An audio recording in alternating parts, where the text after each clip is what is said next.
செய்திகள் வாசிப்பது ஜான்சி ராணி. ஆர்கே நகர் தொகுதி மக்களின் 70 ஆண்டு பிரச்சினைக்கு தீர்வாக கொருக்குப்பேட்டையில் மத்திய அரசின் சென்னை மத்திய கூட்டுறவு வங்கியின் புதிய கிளை திறக்கப்பட்டது.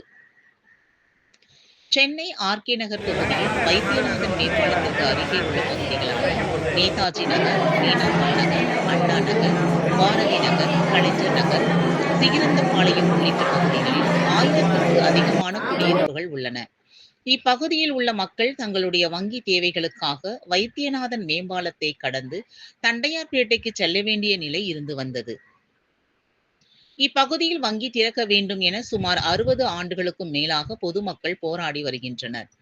இந்நிலையில் கடந்த 2021ஆம் ஆண்டு சட்டமன்ற தேர்தலில் போட்டியிட்ட திமுக வேட்பாளரும் தற்போதைய சட்டமன்ற உறுப்பினருமான எபினேசர் தேர்தலின் போது கொருக்குப்பேட்டை பகுதியில் மக்களின் அலைச்சலை குறைக்கும் வகையில் வங்கி திறக்கப்படும் என தெரிவித்திருந்தார். மேலும் சட்டமன்றத்தில் வங்கி திறப்பது குறித்து பேசியதை தொடர்ந்து கொருக்குப்பேட்டை எண்ணூர் நெடுஞ்சாலையில் சென்னை மத்திய கூட்டுறவு வங்கியின் கிளை அலுவலகம் திறக்கப்பட்டது. சென்னை மத்திய கூட்டுறவு வங்கியின் மேலாண்மை இயக்குனர் இந்துமதி தலைமையில் நடைபெற்ற நிகழ்ச்சியில் வங்கியின் பொது மேலாளர் தூயவன், ஆர்கே நகர் சட்டமன்ற உறுப்பினர் எபினேசர், தண்டையார்பேட்டை மண்டல குழு தலைவர் நேதாஜி கணேசன், திமுக சட்டத்துறை துணை செயலாளர் மருது கணேஷ் மற்றும் ஆர்கே நகர் பகுதி வியாபாரிகள் சங்கத்தை சேர்ந்தவர்களும் அப்பகுதி பெண்கள் ஏராளமானோர் கலந்து கொண்டனர். நிகழ்ச்சிக்கு பின் செய்தியாளர்களை சந்தித்த சட்டமன்ற உறுப்பினர் எபினேசர் கூறுகையில், ஆர்கே நகர் தொகுதி மக்களின் 70 ஆண்டு கால பிரச்சனையை தீர்க்கும் விதமாக தேர்தல் வாக்குறுதியில் தெரிவித்தபடி இன்று இப்பகுதியில் வங்கி திறக்கப்பட்டுள்ளது. மேலும் தேர்தல் வாக்குறுதியில் கூறியது போல கொருக்குப்பேட்டை, கொடுங்கையூர் பகுதியில் கட்டப்பட்டு வரும் மேம்பாலம் இன்னும் 2 மாதத்தில் பயன்பாட்டுக்கு கொண்டு வரவும், மேலும் ஆர்கே நகர் தொகுதியில் கட்டப்பட்டு வரும் 2 மேம்பாலங்கள் 18 மாத காலத்தில் கட்டி முடிக்கப்படும் எனவும், இன்னும் 2 மாத காலத்தில் அதற்கான பணிகள் துவங்கப்படும் எனவும் தெரிவித்தார். மேலும் வங்கியில் நகை கடன், மகளிர் சுய உதவி கடன் என அனைத்து வகையான கடன்கள் வழங்கப்படும் எனவும், மாதந்தோறும் தவறாமல் தவணை செலுத்தினால் மீதமுள்ள அசல் தொகைக்கு மட்டுமே வட்டி கணக்கிடப்படும் என வங்கியின் நிர்வாக இயக்குனர் இந்துமதி செய்தியாளர்கள் சந்திப்பில் தெரிவித்தார். நிகழ்ச்சியில் வங்கி கிளையின் வாடிக்கையாளர்களுக்கான புதிய கணக்குகள் திறக்கப்பட்டன. மேலும் வாடிக்கையாளர்களுக்கு லோன் மேளா மூலம் வங்கி கடன்களும் வழங்கப்பட்டன. வளர்ச்சி பகுதியாக மாற்றுவோம், எழில்மிகு ஆர்கே நகராக மாற்றுவோம் என்ற முழக்கத்தை முன்வைத்து வாக்கு கேட்டோம். ஆனால் அந்த பணியை படிப்படியாக செய்து முன்பாக பேசின அண்ணன் ஜபராஜ் பாண்டியன் சொன்னது போல் 40 ஆண்டு கால இயக்கமாக இருந்த பல்வேறு பணிகள் எழில்நகரில் கேட்டு போட்டாங்க, மக்கள் போக முடியாது. அங்க ஒரு மேம்பாலம், அடுத்து நேரு நகரில் அடுத்த மாத இறுதியிலே அந்த பணி துவங்க இருக்கிறது என்ற ஒரு மகிழ்ச்சியான செய்தி நான் உங்களுக்கு சொல்லியிருக்கிறேன். அதற்கு அடுத்த மாதமே ரொம்ப தொலைவில் எழுதி வச்சுங்க, என்ன சொல்லிட்டு போற போகல ஏதோ சொல்லிட்டு போறேன்னு நினைச்சுக்காதீங்க. அதுக்கு அடுத்த மாதம் கொருக்குப்பேட்டையில பகுதியில வந்து இருக்கிற மேம்பாலத்தை கட்டப் போகின்றோம். இந்த 3 மேம்பால பணிகளும் இந்த எழில்நகர் பாலம் இன்னும் 2 மாசம் திறந்துருவோம். அடுத்த 2 பாலங்களும் இன்னும் 18 மாதங்களில் முடியும். அதற்கான பணிகள் 2 மாதம் துவங்க இருக்கின்றோம். அதே மாதிரி 4 ஏக்கர் ஒரு ஸ்போர்ட்ஸ் காம்ப்ளெக்ஸ் நம்ம சுண்ணாம்புதாவையில பகுதியில நம்முடைய பிள்ளைகளுக்காக அனைத்து விளையாட்டு உள்ளடக்கிய ஒரு ஸ்போர்ட்ஸ் காம்ப்ளெக்ஸ் இன்னைக்கு கட்டி இருக்கின்றோம். அது மாத்திரமல்ல, இன்னைக்கு ஐஓசியில பஸ் ஸ்டாண்டு கட்டி தருவோம் தெரிஞ்சுக்கிறோம். இன்னைக்கு நேற்று தினம் தான் பிடபிள்யூ அதிகாரிகளை அழைத்து அதற்கான வரைபடங்கள் தயார் செய்கின்ற பணி நடைபெற்றுக் கொண்டிருக்கிறது. விரைவில் அந்த இடத்துல அந்த பஸ் ஸ்டாண்டை அமைத்து தருவோம் என்பதை உறுதி தருகிறோம். இந்த வங்கி கிட்டத்தட்ட பாத்தீங்கன்னா இந்த ஆர்கே நகர்ல இருந்து ரயில்வே ட்ராக் இருக்கு, தண்டையார்பேட்டை ரயில்வே ட்ராக் 2 பகுதியாக அந்த சைடு கிழக்கு பகுதி மேற்குன்னு சொல்லுவாங்க. 2 லட்சம் மக்கள் வசிக்கிறாங்க. சுதந்திர இந்தியாவில் வங்கி சேவை இல்லாத 2 லட்சம் மக்கள் வசிக்கின்ற ஒரு பகுதினா இது நம்முடைய பகுதி. இது யாருடைய கண்களுக்கும் பட்டதா படலையா தெரியல. ஆனா யாரும் கோரிக்கை வைக்கல. ஆனால் சட்டமன்ற தேர்தலை சந்திக்கின்ற போது என்னென்ன பணிகளை செய்கிறோம் என்பதை வரையறுத்து உங்களிடம் சொன்னோம். அதுக்கு பின்பாக பல்வேறு ஆய்வுகளை செய்து இந்த தினம் இந்த வங்கி சாதாரணமா வந்துடல, இதுக்கு நிறைய கட்டுப்பாடுகளா இருக்கு. மேடம்க்கு தெரியும், இன்னைக்கு ரிசர்வ் வங்கியின் அனுமதியை பெற்றுதான் இந்த வங்கியை கொண்டு வர வேண்டும். அந்த அனுமதியை பெறுவதில் கூட இதுல சிக்கல் இருந்தது என்பது மேடம்க்கு நல்லா தெரியும். ஒரு நீண்ட சட்டமன்றத்திலே இது குறித்து துறை அமைச்சரிடம் நேரடியாக விவாதம் செய்து அதை தொடர்ந்து பல்வேறு அதிகாரிகளை சந்தித்து, குறிப்பாக நம்முடைய இளம் தலைவராக இருக்கின்ற டெப்டி சிஎம் அவர்களுடைய முழு ஆதரவோடும் முயற்சியோடும் இந்த தினம் இந்த வங்கியை இந்த மக்களுக்கு கொண்டு வந்துடும் சொன்னதை செஞ்சிருக்கோம். ஏன்னா நம்ம இடத்துல பார்த்தா ஆயிரக்கணக்கான சுய உதவி குழுக்கள் இருக்காங்க. இவங்க எல்லாம் எங்க போறாங்கன்னா பிராட்வே பகுதிகளுக்கு சென்று தன்னுடைய வங்கி கணக்கில் வைக்கிறாங்க, தங்களுடைய அன்றாட நிகழ்வுகளை செய்யறாங்க. சிறு வணிகர்கள் அதிகமாக நிறைந்த பகுதி நம்முடைய ஆர்கே நகர் பகுதி, சிறு தொழில்கள் நிறைந்த பகுதி ஆர்கே நகர் பகுதி. ஆனால் வங்கி சேவை இல்லை. மகாராணி தேட்டர் கிட்ட போனோம், இந்த பக்கம் டோல்கேட் வைக்க எந்த வங்கியும் இல்லை. இந்த சூழ்நிலையில் தான் இந்த வங்கி எப்படியாவது கொண்டு வர வேண்டும் என்ற எண்ணத்தின் அடிப்படையில் முயற்சி செய்து கொண்டு வந்திருக்கின்றோம்.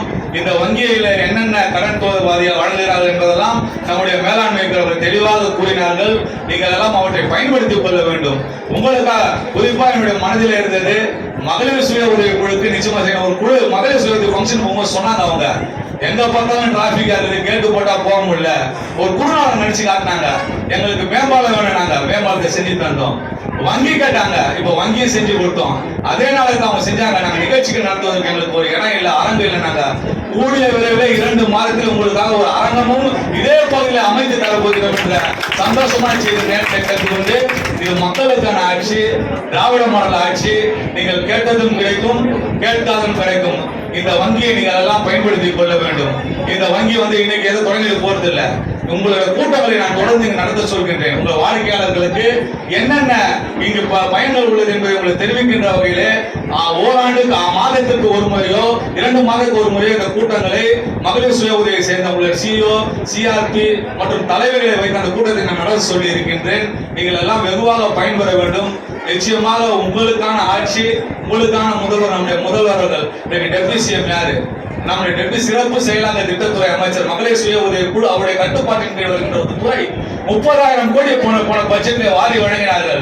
வருகின்ற பட்ஜெட்டில் இன்னும் அதிகமாக வழங்க இருக்கிறார்கள். இன்று மகளிருக்கான உரிமை தொகையாக இருந்தாலும், மகளிருக்கான விடியல் பயணமாக இருந்தாலும், பெண்களுக்கான புதுமை திட்டம் தான். பெண்களுக்கான ஆட்சி தான் இந்த ஆட்சி. இதை நீங்கள் எல்லாம் பயன்படுத்திக் கொள்ள வேண்டும். உங்கள் மூலமாக இந்த வங்கி வளர வேண்டும்.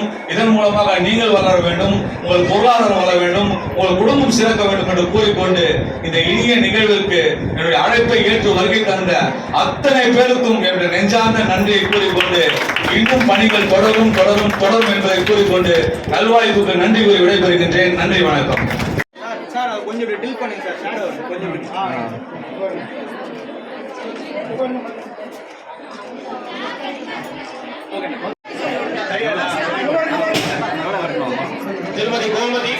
இந்த பகுதி உருவாகி சற்றேறத்தாழ 70 ஆண்டு காலம் ஆகிறது. ஆனால் இந்த 1.25 லட்சம் மக்கள் வசிக்கின்ற இந்த பகுதியில் எந்த ஒரு வங்கியும் இதுவரை ஏற்படாத ஒரு சூழ்நிலை இருந்தது. கடந்த சட்டமன்ற தேர்தலின் போது இந்த பகுதியில் சட்டமன்ற உறுப்பினராக தேர்ந்தெடுக்கப்பட்டால் இந்த பகுதியில் வங்கியை ஏற்படுத்துவோம் என்று வாக்குறுதி அளித்தோம். தொடர்ந்து சட்டமன்றத்தில் இந்த கோரிக்கையை எழுப்பினோம்.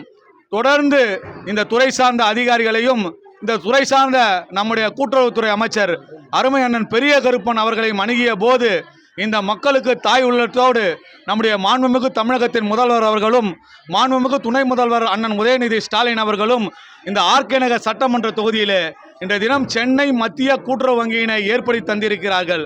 இந்த பகுதி என்பது ஏழை எளிய நடுத்தர மக்கள், கூலி தொழிலாளிகள், சிறு வணிகர்கள், குறிப்பாக மகளிர் சுய உதவி குழுக்கள் நிறைந்த ஒரு பகுதி. இந்த பகுதியில் இந்த வங்கி என்பது எங்களுக்கெல்லாம் ஒரு மிகப்பெரிய வரப்பிரசாதம். இது ஒரு கனவு, ஒரு ஏக்கம். இன்றைய தினம் இந்த திராவிட மாடல் ஆட்சியிலே இது நிறைவேறியிருக்கிறது. நான் ரயில்வே பணி கொஞ்சம் மந்தமாக இருப்பதை நான் சொல்லிக் கொள்கிறேன். இதில் எனக்கு ஒன்றும் தயக்கமும் இல்லை. தொடர்ந்து அந்த டிஆர்எம்ஐ சந்தித்து நான் அழுத்தம் தந்திருக்கின்றேன். மாநகராட்சி கமிஷனர் மூலமாக அவருடன் பேசியிருக்கின்றேன். இப்போது பார்த்தீங்கன்னா மாநகராட்சியோட அந்த செகண்ட் பே விரைவாக நடக்கிறது. இன்னும் 2 மாதத்தில் இந்த பணி முற்றிலுமாக முடியும் என்கிற நம்பிக்கை எனக்கு இருக்கிறது. சென்னை மத்திய கூட்டுறவு வங்கியில் அனைத்து வகையான கடன்களும் கொடுக்குறோம். குறிப்பாக நகை கடன் கொடுக்குறோம், மகளிர் சுய உதவி குழுக்களுக்கான கொடுக்குறோம், மாற்றுத்திறனாளிகளுக்கான கடன் கொடுக்குறோம், சிறுபான்மையினருக்கான கடன் கொடுக்குறோம், பிற்படுத்தப்பட்டவர்களுக்கான கடன் கொடுக்குறோம். அப்புறம் மாற்று பாலினத்தவருக்கான கடன் கொடுக்குறோம். வீடு கட்டும் கடன், வீடு கட்டுறதுக்கு இடம் வாங்குறதுக்கு கடன், வீடு கட்டி முடிச்சதுக்கப்புறம் வீடு அடமான கடன், இது மாதிரி நிறையா கடன், வணிகங்களுக்கு இணையாக அத்தனை கடன்களையும் கொடுக்குறோம். ஆனால் நமக்கு மற்ற வணிக வங்கிகளுக்கு மாதிரி சர்வீஸ் சார்ஜஸோ மறைமுக கட்டணங்கள்லாம் எதுவுமே கிடையாது. நீங்கள் வட்டி எவ்வளோ அந்த நேரத்தை நீங்கள் அந்த மாத இறுதியில் கடன் நிலுவை இருக்குதோ அதுக்கு தான் வட்டி போடுவாங்க. வட்டி நீங்கள் கடன் கட்டுனீங்கன்னா எவ்வளோ கடன் நிலுவை இருக்குதோ அதுக்கு தான் வட்டி போடுவாங்க. Diminishing interest. அதனால வந்து உங்களுக்கு